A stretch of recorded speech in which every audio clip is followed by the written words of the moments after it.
Pernah kepikiran gak sih gimana caranya bikin sebuah nama atau sejarah keluarga kita bisa awet sampai 300 tahun ke depan? Maksud saya secara fisik loh, bukan sekedar data di internet. Bayangin sebuah kehidupan terkunci dalam suatu medium fisik yang memang sengaja dirancang untuk bertahan lebih lama dari penciptanya, melampaui anak-anaknya bahkan sampai cicit-cicitnya. Halo semuanya, hari ini kita bakal menyelami sebuah kisah tentang ambisi, teknologi masa lalu, dan warisan manusia. Yuk kita mulai eksplorasinya. Kita akan membahas satu dokumen yang benar-benar luar biasa. Ini adalah Katalog Perpustakaan Daughters of the American Revolution atau DAR, edisi revisi kedua tahun 1983. Kalau dilihat sekilas ya mungkin cuma kayak tumpukan buku tebal biasa. Tapi jangan salah, ini bukan sekedar buku. Ini tuh ibarat kapsul waktu yang mempesona. Sebuah keajaiban teknik pelestarian fisik dan jendela langsung ke masa-masa awal digitalisasi arsip manusia. Bagian 1. Misteri Arsip 300 tahun.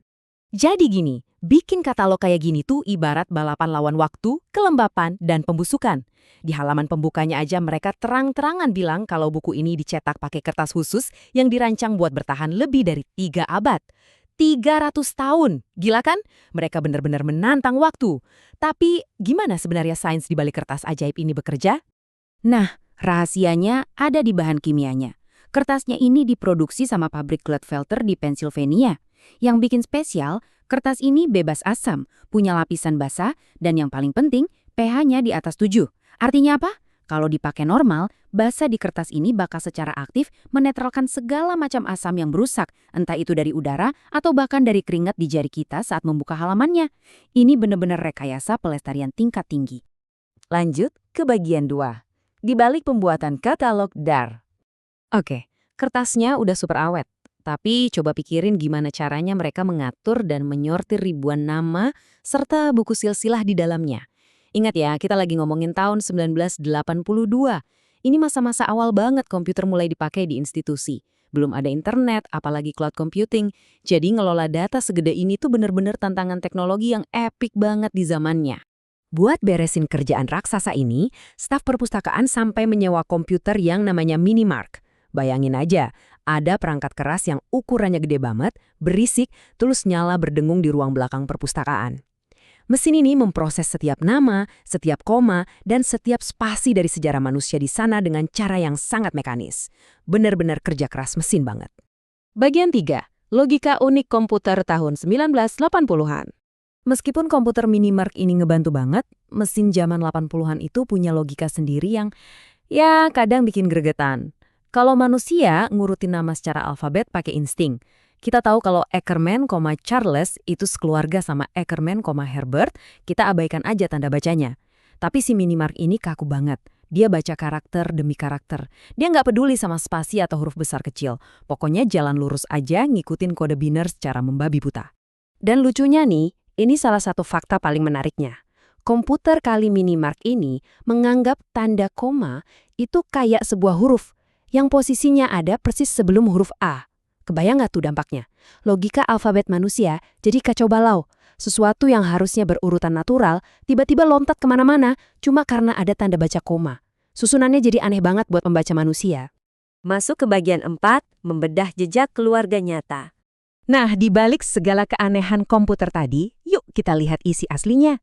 Begini cara Anda membaca anatomi sebuah entry keluarga di sana. Misal buat keluarga Adams. Pertama, ada nomor katalog, angka 5 digit yang dibikin sama komputernya. Terus ada nama keluarga utama, diikuti nama penulis, judul bukunya, dan terakhir info publikasinya. Semuanya tersusun dengan sangat rapi dan terstruktur. Jujur, merinding sih kalau lihat jangkauan ribuan nama yang diabadikan di sini. Kita bisa nemuin keluarga-keluarga pendiri kayak di Adams, terus dinasti elit seperti di Astors, sampai keluarga di Bloods, the Catchings, dan the Doughtys. Tiap satu entry di situ mewakili ratusan tahun kehidupan. Ada cerita kelahiran, pernikahan, dan warisan yang semuanya disatukan dalam satu arsip ini. Yang bikin tambah takjub itu kelihatan pas kita ngecek indeks nama keluarganya. Ambil contoh nama Adams tadi. Di indeks ini, komputer melacak pergerakan mereka melintasi berbagai negara bagian. Dari Massachusetts, nyebar ke Pennsylvania, terus buka jalan ke wilayah Ohio dan Illinois sampai tembus ke utara di Maine. Jadi ini bukan sekedar daftar teks biasa, Ini tuh ibarat peta hidup gimana orang-orang zaman dulu pindah dan menyebar di benua Amerika. Bagian 5, ralat dan sisi manusiawi kita. Oke, kita punya kertas super awet yang tahan 300 tahun, dan kita pakai komputer canggih mutakhir di tahun 1982. Tapi tahu nggak apa yang nggak bisa dihindari di tengah semua kesempurnaan teknis itu? Yep, human error atau kesalahan manusia. Ada kutipan menarik di kata pengantarnya yang dengan rendah hati ngakuin kalau komputer itu alat yang bagus. Tapi dia malah akan merekam dan memperbesar kesalahan kecil yang dibikin manusia. Komputer kan nggak bisa ngebenerin typo kita, dia malah mencetaknya dengan sangat presisi.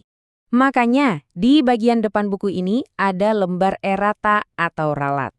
Gara-gara salah ketik dari manusianya, mesin Minimark ini dengan pede mencetak nama Dreiser jadi Brazier. Ada huruf E yang hilang kayak Rockefeller yang jadi Rockefeller, atau penempatan huruf yang salah seperti Frottingham. Dan tahukah Anda, semua typo itu sekarang terkunci selamanya di atas kertas yang nggak akan hancur selama 3 abad. Tapi justru ini poin krusialnya. Kesalahan-kesalahan ketik itu bukanlah sebuah kegagalan. Ini malah jadi bukti, jadi stempel kemanusiaan kita. Fakta ini membuktikan kalau di balik dinding perpustakaan yang dingin dan canggihnya mesin waktu itu, ada tangan-tangan manusia yang lelah, mata yang berkedip menahan kantuk, yang sedang berusaha keras menyusun serpihan sejarah supaya nggak dilupakan dunia. Bagian 6. Apa warisan masa depanmu? Kita udah lihat gimana kerasnya usaha sebuah institusi menahan laju waktu. Pakai reaksi kimia kertas, komputer purba, dan akhirnya mendokumentasikan jejak mereka, lengkap dengan semua ketidaksempurnaannya.